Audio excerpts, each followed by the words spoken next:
Once you find yourself in conflict with a narcissist, it's a virtual guarantee they're going to start playing head games with you. That's why I put together a new course. It's very extensive called Anger Games. I'm going to teach you how to manage anger and conflict with a narcissist.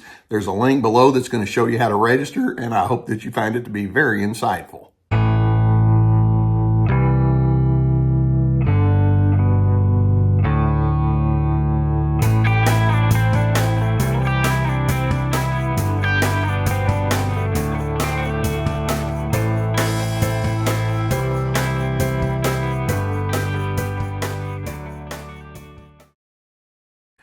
Those of you who have been exposed to strongly narcissistic individuals will acknowledge straight up there's just a whole lot of things that they don't like. Narcissists are known for being hard to please. They're known for being critical, and they can find something wrong in who knows what. So there are plenty of things that we could say that they simply don't like. Now, I want to talk with you today about the number one thing that narcissists don't like. And as I identify this, know that I'm not talking about things out there, because we can be talking, go on and on all day long and make a long list of things they don't like out there. But I want to talk about certain things in here, inside the narcissist, that you might want to discuss with them. And it's like, that's off limits. You can't talk about it. I don't allow that to happen. The number one thing that a narcissist dislikes more than anything else is simply this. And that is they dislike being told that they need to change.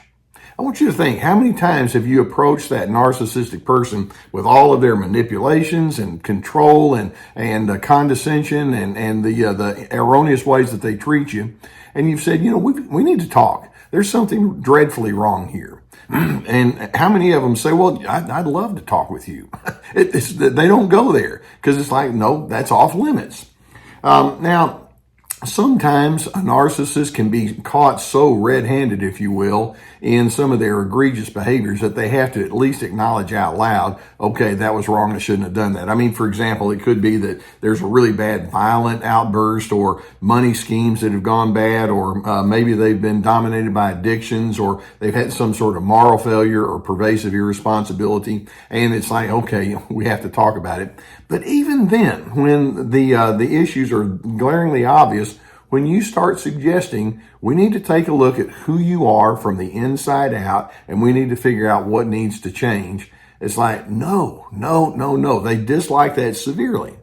And when you continue to press in that direction, you'll notice that there is a flood of thoughts and attitudes that comes on the inside of the narcissist that guides the way that they're going to respond to you. Now, I'm going to list several of them here, but as I do, notice that they won't necessarily say these things that I'm going to mention out loud, or they might not even admit that these are issues, but they are. So just understand that going in front.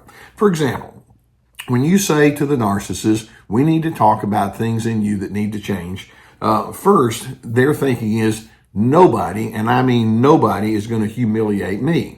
And so they immediately take your words and turn it into something adversarial, when in fact it's like, I'm trying to talk in a way where we can coordinate better, but it's like, no, you're humiliating me. In addition, they're basically thinking, you're asking me to acknowledge personal defects, and that's pushing it too far. Okay, maybe I didn't handle things right, but I'm just as fine of a person as anyone else, and they don't want to go into that kind of space with you. On top of that, they're thinking, you're trying to make me look like a loser. And to them, if there's any hint that you think that they're a loser, that word is just like, fingernails across the chalkboard. They can't stand that. It's just a strong disincentive to them. And then just running right up along with that, they might think, yeah, and you're also asking me to eat some humble pie. And that word humble or humility is every bit of a bad word to them as the word loser is. It's like, I don't do either one of those.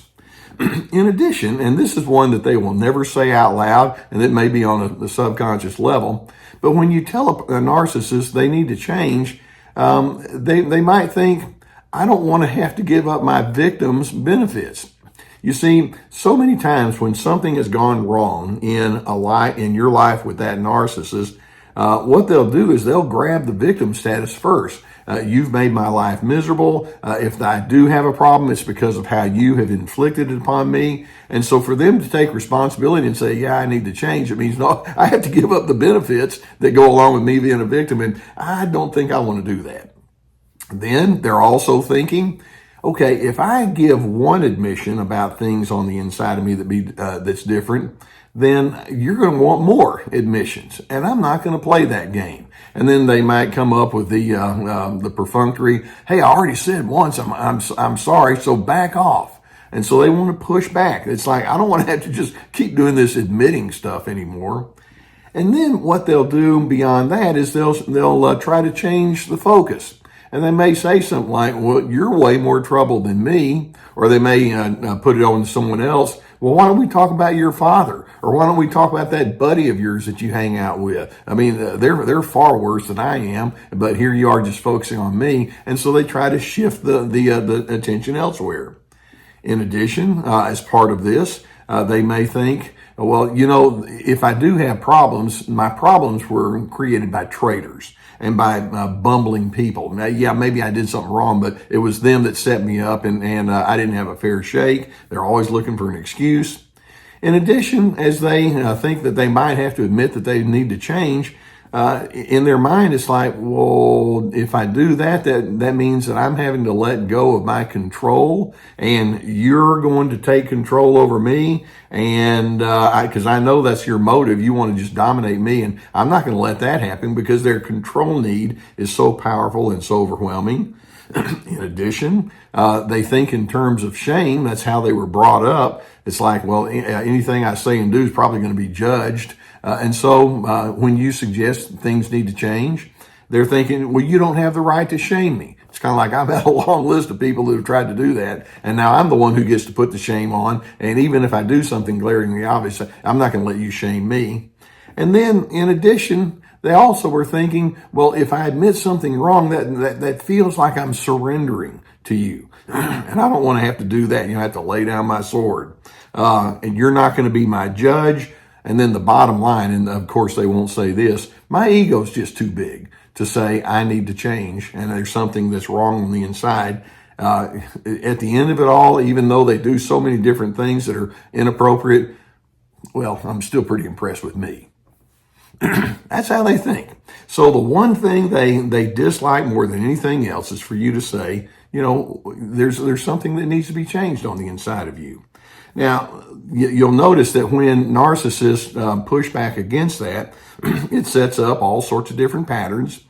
First, they become and remain highly self-protective. So much of their persona is a matter of compensating for their feelings and their fears of weakness. Part of the pattern that goes along with this is these people have already suspended common sense. And they've suspended their commitment to honesty. You can't get through to them. You can't reason with them. They listen to no one. And then they'll use offensive comments about other people as a matter of deflection, and they'll stay committed to their irrational anger, which is probably what got them in trouble in the first place. It's like, no, anger's my old friend, and I'm going to keep going back to that, and you're on my list.